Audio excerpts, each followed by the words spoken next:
peut-être que la problématique du conteur, c'est d'arriver à oublier son savoir pour laisser parler ce monde intérieur qui connaît tout.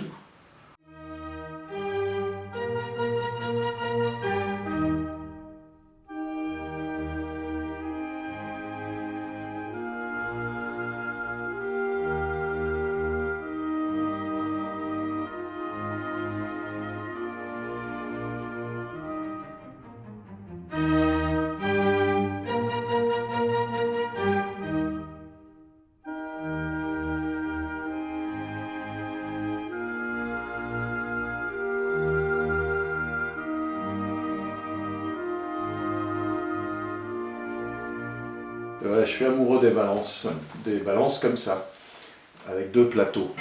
Et c'est une image de la vie, tu vois. J'ai le sentiment que chacun de nous, la moindre action, c'est mettre un petit grain de sable sur un des plateaux de la balance, qui fait aller d'un côté et de l'autre. Quand tu vois le monde, il y a des jours où tu te désespères, tu te dis, ouais, mais si ton grain de sable empêche juste la balance de passer trop du mauvais côté, c'est déjà ça, tu vois. C'est vrai qu'il y a un conte qui m'a accompagné longtemps. Alors c'est très marrant parce que c'est un conte que j'avais lu quand j'étais tout môme. C'est le Saule de Kyoto. C'est un conte fantastique, si on peut dire. Tu vois, un conte japonais d'un type qui sauve un arbre de l'abattage en le transplantant dans son jardin. Puis un jour, il y trouve une jolie fille. Et elle devient sa compagne, et c'est l'esprit de l'arbre. Puis un jour, on a besoin du tronc de cet arbre, on le fait abattre. Et pendant longtemps, ça a été un genre de conte fétiche, parce qu'il me touchait beaucoup et que surtout, il fonctionnait bien, quoi. Tu vois, c'était... Puis petit à petit, il a pris de la distance, simplement parce que, en avançant dans ce métier, j'ai commencé à sentir qu'il y avait des contes qui avaient beaucoup plus de profondeur, de sens. Et je pense que le rôle de l'artiste, c'est ça, c'est de porter, d'explorer ce monde intérieur de l'être humain qui échappe à la rationalité, qui échappe à la science. Tu vois.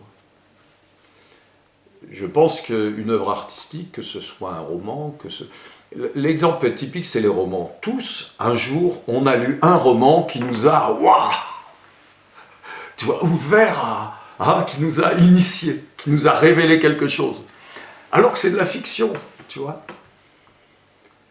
Et il y a des choses intimes à l'être humain qui ne peuvent être révélées ou travaillées que par la fiction.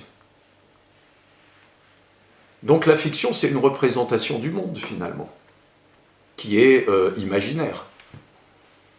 Mais la science, c'est une représentation imaginaire du monde aussi. Hein, je veux dire, une multiplication, on ne cueille pas ça sur les arbres, ça ne pousse pas dans la terre. C'est bien une création imaginaire. Et c'est efficace pour connaître le monde. Et bien de même, je pense que le conte, particulièrement le conte merveilleux, la mythologie, sont des outils efficaces pour connaître le monde. Mais pas le monde objectif, le monde intérieur, le monde...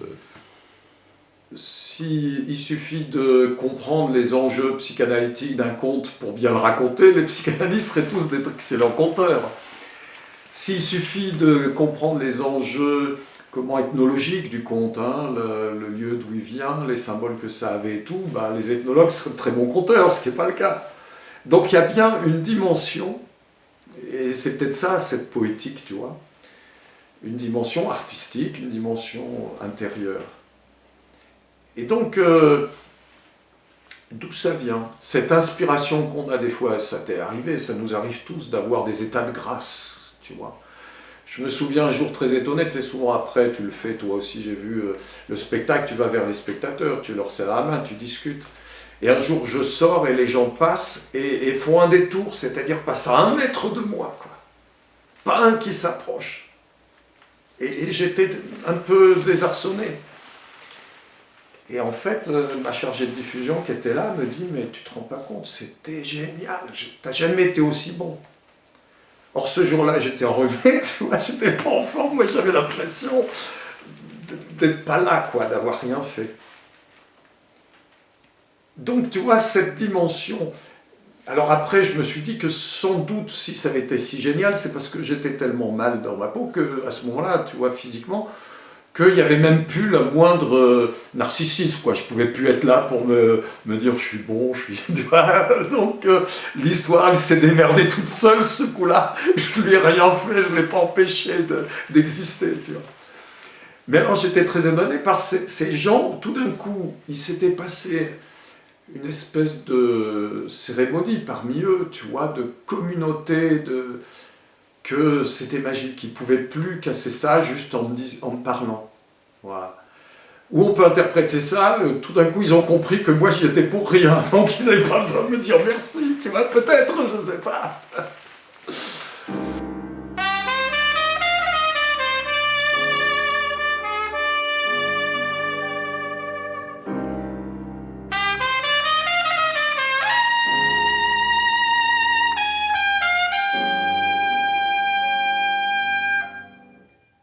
Et par exemple, je raconte pas mal le prince serpent.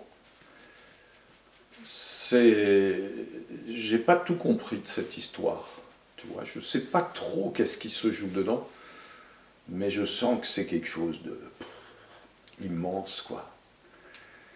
Et alors, très malhonnêtement, j'en abuse.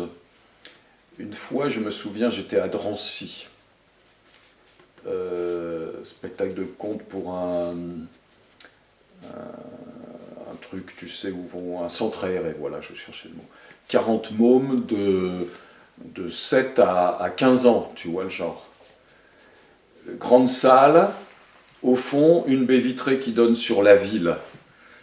Et les 10 plus grands, quand ils rentrent, au lieu de s'asseoir devant moi, ils vont au fond de la salle, ils prennent des chaises, ils les tournent vers la baie vitrée, ils me tournent le dos, tu vois, et ils se mettent à regarder la fille. Les animateurs qui se mettent à hurler, je leur dis, bon, laissez-les faire, on n'est pas à l'école, hein, c'est quand même les vacances, ils font ce qu'ils veulent, quoi. Et donc, ils restent assis là-bas. Et du coup, je commence avec le prince serpent. Et au bout de 5 minutes, ils sont tous juste là devant moi, tu vois. Et à la fin, c'est « Ouais, monsieur, c'est quoi ces histoires? C'est trop, ouais. Où est-ce que vous trouvez ça? Et c'est quoi ça ?» Voilà. Donc, c'est quand même un outil extraordinaire, ce conte. C'est bizarre, quoi. Et ça marche avec tout le monde. Les adultes, les enfants, les ados. Pas les tout jeunes, hein, je ne vais pas raconter ça à la maternelle, mais c'est vraiment incroyable, quoi. Et toi, à toi, le conte qui me touche le plus, je sais pas. Celui-là, par exemple. Celui-là, il me... chaque fois que je le raconte, je suis dans une espèce d'hébétement, tu vois, tellement ça me sidère l'effet qu'il fait aux gens. Alors que, en gros, je sens bien que j'y suis pour rien, tu vois ce que je veux dire? C'est vraiment un conte qui me dépasse, tu vois. Alors que le Sol de Kyoto dont je parlais, je sais exactement comment faut dire pour faire l'effet de machin, tu vois. Celui-là, j'en sais rien. Voilà. C'est vraiment le conte qui m'emmène, c'est lui qui décide, qui fait son chemin, et moi je me contente de le suivre. Alors que le Sol de Kyoto, je l'emmène. Celui-là, je l'emmène pas. Et les meilleurs contes, c'est des contes qui m'emmènent comme ça, où moi je fais rien, je sais pas, je les suis. Et je me suis rendu compte que c'était énorme. Souvent, quand j'ai des gens en formation, à un moment je lui dis « Arrête de tirer ton histoire ». Tu sais, comme si ils étaient là à s'épuiser à tirer l'histoire. Non, laisse-la trotter devant toi, accroche-toi à sa queue et laisse-toi tirer, tu vois. Et alors, tu y arrives plus ou moins selon les histoires, tu vois. Et le prince serpent, c'est vraiment une histoire, elle va toute seule, quoi. Voilà. Or, quand tu travailles sur la symbolique, tu t'aperçois que les symboles, ça marche avec un gamin de 2 ans, tu vois, 3 ans. C'est bizarre. Tu racontes le petit poussé à des maternelles, tu vois, de 3 à 4 ans, 5 ans, ça fonctionne. Ça veut dire qu'un tout petit bébé qui a jamais étudié rien, il a toute la symbolique en lui, quoi. Non, c'est quelque chose qu'on a en nous. Donc peut-être que la problématique du conteur, c'est d'arriver à oublier son savoir pour laisser parler ce monde intérieur qui connaît tout. Tu vois, si effectivement on connaît tout de la symbolique profondément, la difficulté c'est justement, quand je dis ne rien faire, c'est ça, c'est ne pas venir intellectualiser par-dessus pour laisser émerger cette inspiration. C'est peut-être là ça l'inspiration, c'est quand on arrive à laisser s'exprimer ce savoir essentiel, archaïque, ce savoir inné qu'on a en nous, quoi. Ces métaconnaissances qu'on a de la symbolique, du sens du monde, etc. Un exemple, j'entendais une émission par des pédopsychiatres qui expliquaient qu'avant 1 an, un enfant est conscient qu'il va mourir. Enfin, conscient, pas objectivement, pas intellectuellement, mais il le sent, quoi. Et donc, il a des angoisses métaphysiques, peur de mourir. Tu t'imagines? Et après, toute sa vie, on raisonne là-dessus, on se l'éloigne, on n'habite plus avec la mort, tu vois, on se la cache, on fait comme si ça n'existait pas, on dit il a disparu, on dit pas il est mort, tu vois. Et donc, on passe son temps avec l'éducation à mettre des barrières à notre monde intérieur, à notre savoir profond. Peut-être que tout ce travail que faisaient les chamans, tu sais, à l'époque, les initiateurs, etc., c'était justement de rebrancher les gens avec le monde profond intérieur qu'on a tous en soi. Et donc c'est peut-être ça, cette poétique, cette dimension artistique du poète, tu vois, de laisser émerger ce savoir archaïque profond qu'on a en soi. Peut-être. Et quand je dis ça, c'est complètement idiot, parce que je te dis que le but, c'est de se laisser aller à quelque chose qui dépasse le rationnel, et je le rationalise complètement en l'expliquant, tu vois, de manière très carrée, quoi. C'est complètement idiot. Oui, mais on n'a pas d'autres moyens, puisqu'on a le langage, Exactement. avec le langage, ou alors on fait de la télépathie. Voilà. Donc on est condamné justement à tourner en rond, tu vois, entre notre explicatif, notre ressenti, voilà. On veut bien se laisser aller au ressenti, mais il faut quand même qu'on comprenne pourquoi, peut-être, je sais pas.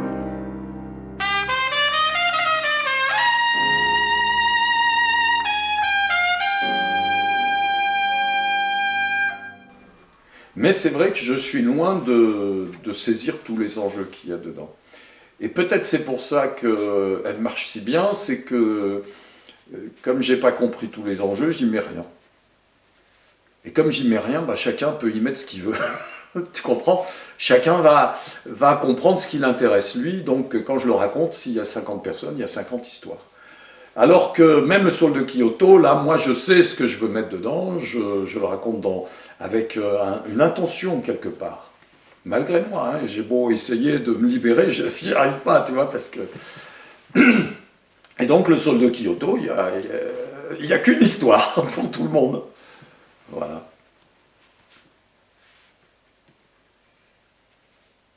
Et je crois que ça, c'est un des aspects fondamentaux de l'art du conte, de petit à petit de se dégager de ses intentions, de son savoir de l'histoire, pour la laisser exister par elle-même.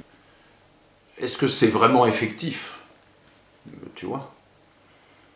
Or, j'ai travaillé, bah oui, cette action du conte. Si effectivement le conte c'est quelque chose qui travaille sur les gens, est-ce que ça marche? Et il se trouve que j'ai travaillé pendant 2 ans dans une ZEP où j'allais toutes les semaines, tu vois, où je travaillais à tous les niveaux, c'est-à-dire dans toutes les écoles, le collège, le centre social, les groupes d'alphabétisation et tout. Et notamment au collège, j'avais les enfants les plus difficiles. Donc des enfants qui avaient 2 minutes d'attention. Première année, je commence, tu vois, au bout d'un mois, j'étais prêt à donner ma démission. J'en pouvais plus. Je commençais une histoire, tu vois, j'avais dit 3 mots, ça y est, tout le monde se battait dans la classe, c'était infernal. Et puis, je sais pas, je me suis entêté, et petit à petit, la durée d'écoute s'est allongée. Et au bout de 5 mois, avec juste une histoire par semaine, et puis des ateliers, en derrière, l'objectif c'était que les enfants du collège aillent raconter après dans les écoles primaires. Mais au bout d'1 mois et demi, ça a commencé à se débloquer, la tension s'est allongée, et en fin d'année, donc 5 mois après, on commençait en janvier jusqu'en mai, au bout de 5 mois, je racontais des histoires de 45 minutes, c'est des grandes histoires, des grands contes merveilleux, et t'entendais voler les mouches, tu vois. Et surtout, on avait de temps en temps des réunions avec les enseignants, et le retour c'était, c'est incroyable, ils se mettent à écouter.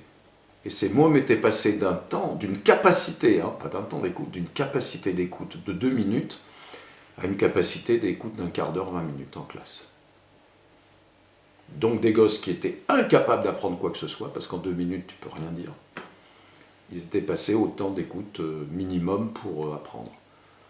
Il paraît que les pédagogues disent qu'un cycle d'apprentissage c'est 20 minutes. Que quand tu enseignes, tu parles 20 minutes de quelque chose et tu fais une pause, tu passes à autre chose. Au-delà, ça ne sert plus à rien. Donc un gosse qui a atteint un quart d'heure, 20 minutes, ça y est, il peut suivre un cycle d'enseignement. Alors qu'à 2 minutes, il ne peut pas. C'est surprenant, quoi. Et moi, j'ai été très surpris. Et la deuxième année, confirmation d'autres gosses, évidemment, puisque c'était toujours les 6e. Et exactement pareil. Sauf que la dernière année, ça va, j'étais tranquille. Tu vois, quand j'avais 2 minutes d'attention, je me disais, attendez mes cocos, vous allez voir, ça va changer. Et effectivement, ça a changé aussi, quoi. Southern trees bear strange fruit, blood on the leaves. Donc là, c'est sur le temps d'écoute. Et ensuite, sur la façon de se comporter ou la façon de parler, par exemple. Est-ce que les profs t'ont dit qu'il y avait eu des différences? Alors ça, on n'a pas eu, il faudrait travailler sur plusieurs années pour le suivre. Mais par contre, j'avais fait l'expérience, j'ai une copine qui était institutrice et et conteuse. Et donc toutes les semaines, il y avait l'heure du conte et elle racontait une histoire à ses gosses. Et ce jour-là, j'ai raconté dans sa classe et j'ai raconté dans la classe au-dessus du directeur. Et je ne sais pas, pour des raisons pédagogiques, il mélangeait les classes, c'est-à-dire elle avait les CE1, si je me souviens, et lui les CE2. Et on ne gardait pas les classes, c'est-à-dire que certains élèves se retrouvaient avec ce type et d'autres... Et il disait, il n'y a pas photo. Ceux qui viennent de sa classe, ils ont des capacités de rédaction, de compréhension qui n'ont rien à voir. Donc ça m'a posé question, quand j'ai fait cette ZEP, j'ai commencé à chercher, explorer des bouquins, des chercheurs, des trucs. Et grosso modo, alors, ce que j'ai retenu, parce que c'est beaucoup plus compliqué que ça, mais on le trouve déjà dans Von Franz, là, son bouquin qu'ils appellent, je ne sais plus ce que disent les contes, ou non, c'est pour ça, je ne sais plus. Grosso modo, on ne peut pas comprendre quelque chose ou apprendre quelque chose sans passer par des images, des représentations mentales, des images mentales. Et on a découvert qu'un enfant à la naissance ne sait pas se faire des images mentales, c'est pas quelque chose qui est inné. C'est quelque chose qui s'apprend à travers le récit. Pas seulement le conte, mais aussi quand on dit, tu te souviens, hier on a été à la mer, on a fait ci, tu as été à l'école. Et donc des enfants, j'avais commencé à sentir ça quand j'ai travaillé sur un spectacle qui s'appelle Enfants sauvages, où j'ai travaillé sur les enfants... comme le petit sauvage de l'Aveyron, tu sais, qui n'apprennent pas à parler. Et ce qui était caractéristique dans tous les bouquins que j'ai lus là-dessus, c'est que ces enfants n'entrent pas dans l'empathie, tu vois, tu parlais du respect des autres, etc. Ils ne découvrent pas que l'autre existe. À la naissance, l'enfant, il est dans la fusion, il ne fait pas la différence entre lui et l'autre, il ne connaît pas l'altérité. Et c'est à travers le langage qu'il découvre l'altérité, que l'autre existe. Donc, à travers le conte, tu amènes aux enfants la capacité de se faire des images, donc de comprendre, et la capacité d'imaginer, d'avoir une pensée abstraite, et donc de reconnaître l'autre et d'être dans l'altérité. Donc raconter aux enfants en difficulté, c'est 1, les amener à être capables d'apprendre, 2, être capables de créer, 3, être capable de respecter les autres. Alors ça, c'est le côté, on va dire, médiation sociale du conte, hein, que je trouve qui n'est pas assez exploité. Je pense que si les hommes politiques comprendraient ça, peut-être qu'ils feraient plus passer les compteurs, tu vois, dans les cités.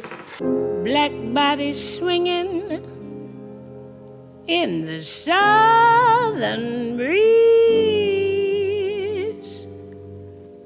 Et puis, donc, moi j'ai travaillé, donc j'ai commencé à chercher des trucs sur les enfants perdus, hein, ce que je disais tout à l'heure, les enfants qui ont grandi sans parole, loin de la civilisation.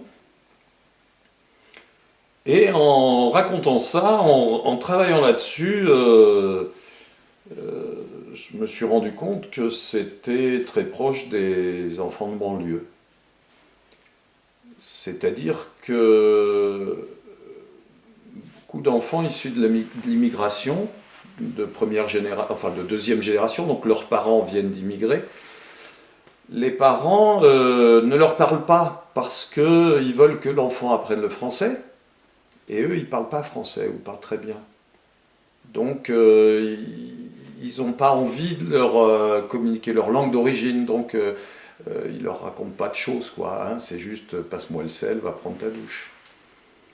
Et puis, ils veulent que l'enfant s'intègre, donc ils ne racontent pas leur pays, leur passé, d'où ils viennent, etc. Donc, c'est des enfants qui grandissent sans récit. C'est pas qu'ils n'ont pas de parole, mais ils n'ont pas de récit, c'est-à-dire de parole dans l'imaginaire, qui féconde l'imaginaire. Donc, c'est des enfants qui grandissent sans capacité à se faire des images, comme on disait. Et c'est vraiment ce que j'ai constaté quand j'étais dans cette ZEP à Carcassonne. Et donc c'est imposé à moi, puisque j'ai été, moi c'est pas ma première vie conteur, j'ai été dans le bâtiment pendant des années, artisan.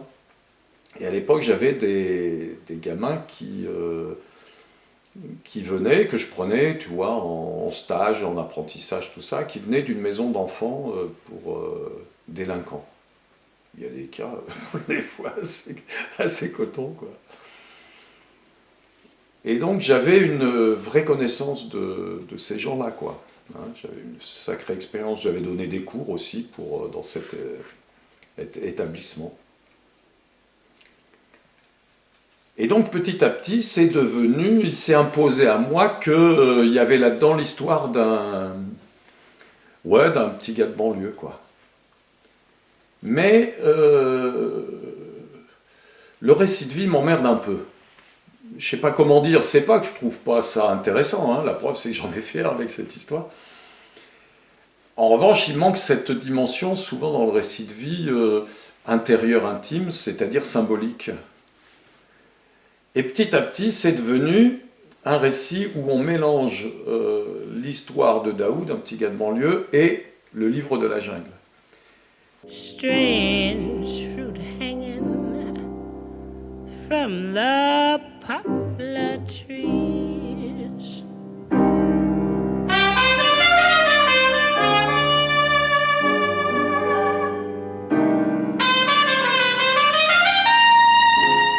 Pourquoi ? Parce que le livre de la jungle, à force de chercher des enfants, tu vois, qui avaient grandi sans parole, Mowgli, c'est son cas.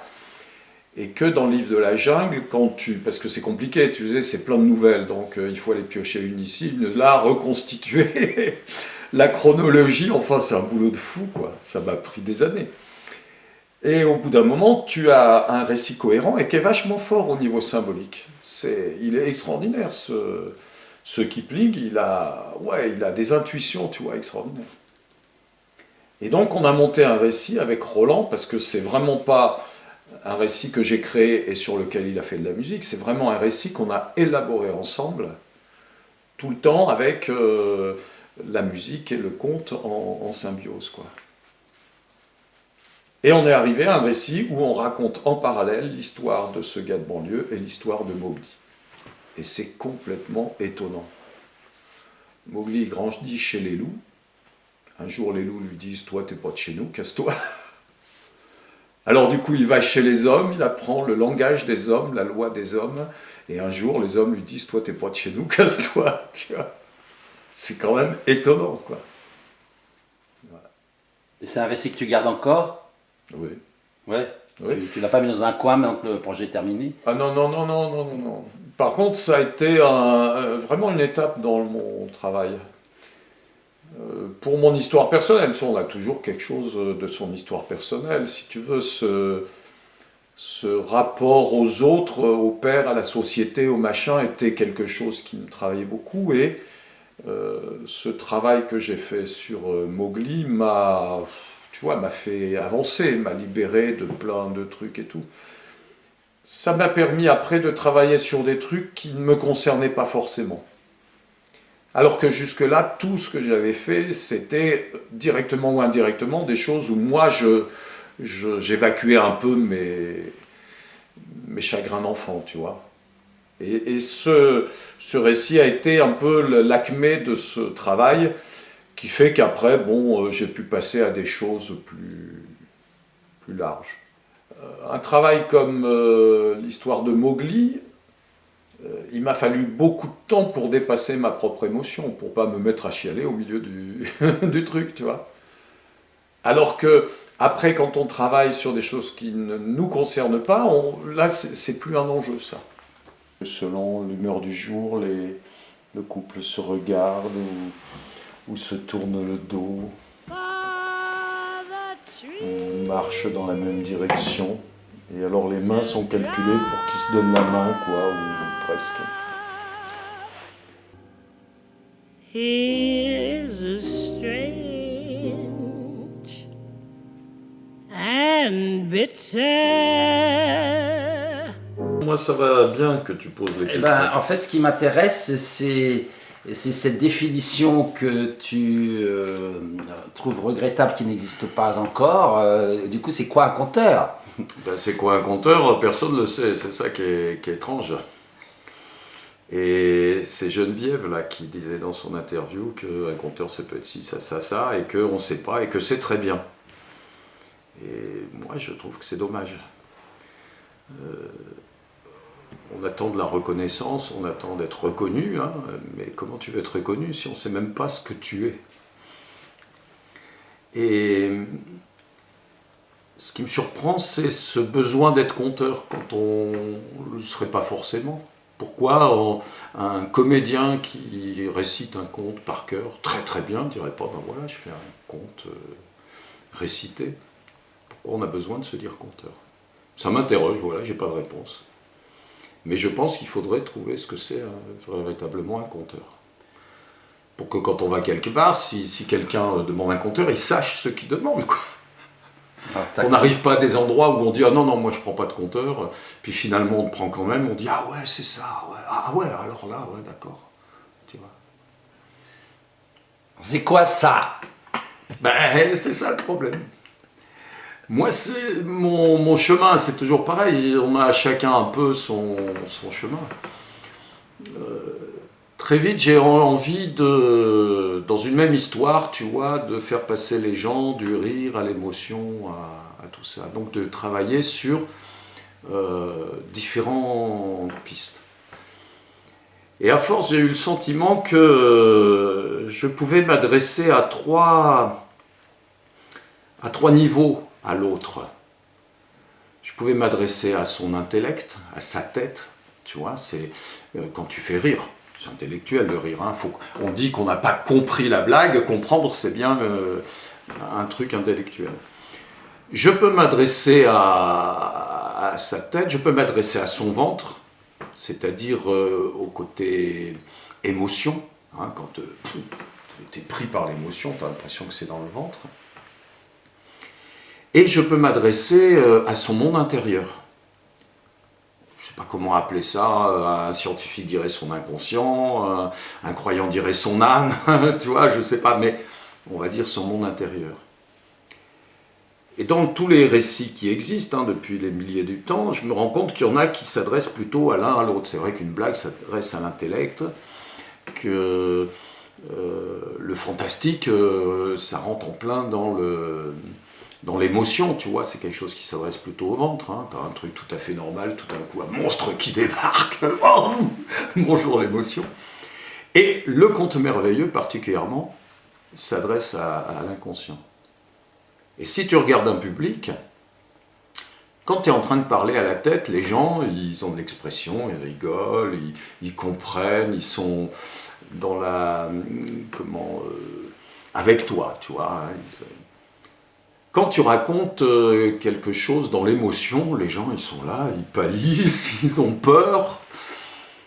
Et quand tu es dans le conte merveilleux, tu as l'impression qu'ils n'écoutent pas. Comme s'ils étaient absents, ils n'ont plus du tout d'expression. Et ça, moi, ça m'a marqué souvent quand je raconte. Tu as l'impression que les gens, ils sont plus là. Et ce qui est marrant, c'est que à la sortie, tu as raconté une histoire rigolote, tu vois, Nasreddin, un machin, tu as peut-être fait un conte dans l'émotion, tu vois, genre la grue qu'on a étendue hier, tu vois, ça peut être très... Et puis, tu as raconté un conte merveilleux. Et ce qui est très surprenant, c'est qu'à la sortie, les gens se rappellent du conte rigolo, se rappellent du conte fantastique et se rappellent plus du conte merveilleux. Qu'est-ce qui se passe dedans? Ils savent plus.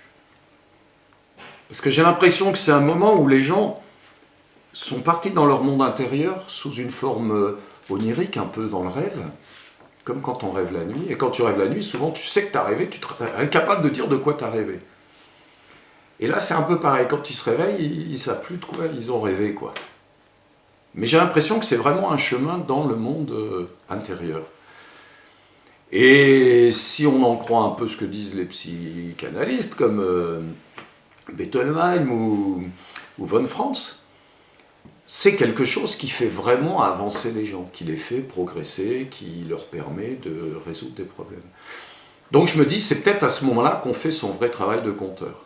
Parce qu'on est dans une dimension qui va faire que les gens, je sais pas comment, je fais pas de la psychothérapie parce que j'y comprends rien, c'est à mon corps défendant, mais je remarque que ces contes merveilleux ont cette force, cette vertu, disons, pour parler à l'ancienne, et que ça marche, tu vois. Et moi, je suis qu'un passeur là-dedans, je suis le tuyau qui fait sortir le conte, voilà. Et qui essaye de ne pas mettre trop de trucs qui l'empêchent de sortir en entier. De pas, tu vois. Grosso modo, ça veut dire en tant que conteur, moi j'ai un sentiment que moins j'en fais, mieux c'est. Voilà. J'essaie d'en faire le moins possible pour préserver toute la force et la valeur du conte.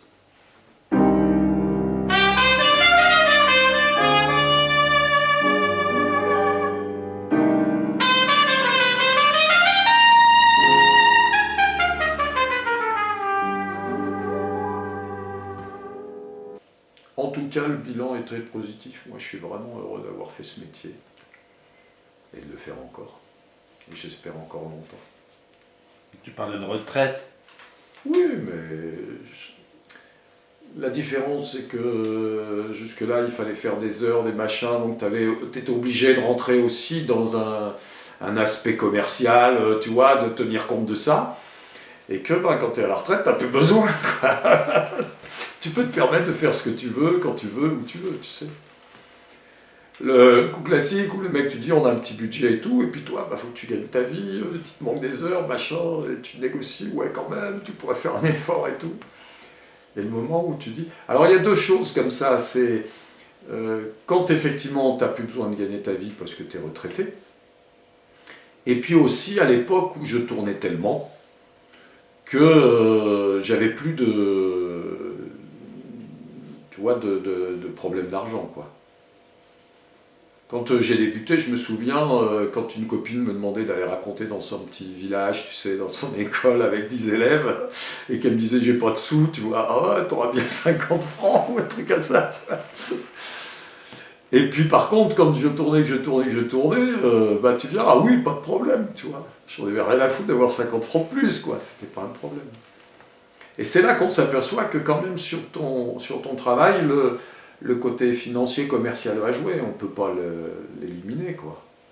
On est obligé, je ne sais pas pour tout le monde, il y a des gens peut-être qui sont à l'aise avec ça, mais moi ça a été vraiment le truc le plus pénible, tu vois, dans ce métier. Hein. D'être obligé de négocier, de se vendre, de calculer, de ne pas pouvoir juste être un artiste et pas s'occuper du reste, quoi. Et ça te prend un temps, ça te bouffe la tête, c'est terrible, quoi. Pastoral scene of the gallant South. Les seuls coups de gueule que j'ai, c'est plutôt politique, tu vois, sur cette guerre qu'on fait à l'intermittence depuis des années. Le spectacle vivant, depuis des années, a un chiffre d'affaires qui a augmenté considérablement, tu vois. Le nombre d'intermittents, donc de salariés dans le secteur, a été multiplié par 2 depuis une dizaine d'années. Ça serait dans l'automobile, tu vois, tout le monde crierait « c'est génial, c'est formidable ». Et les intermittents, qu'est-ce qu'on dit? C'est une honte, faut les sabrer, faut les saquer, tu vois. C'est bizarre. Et en écoutant la radio, particulièrement, j'avais écouté une émission sur France Culture et j'ai compris qu'apparemment, c'est que comme le chiffre d'affaires augmente, il commence à y avoir des sous à faire. Et que toutes les grosses entreprises du spectacle, tu vois, se disent qu'elles veulent prendre le marché. Or, 60% du chiffre d'affaires est fait par des toutes petites compagnies qui n'ont pas d'actionnaires derrière. Et donc, comment virer tous ces petits pour prendre le marché pour les gros? Et voilà. Et c'est ça qui se joue actuellement, tu vois, comme à l'époque, les supermarchés, quand on virait toutes les petites épiceries. L'enjeu, c'est financier. Et voilà, le genre de colère que j'ai. Voilà, tu vois.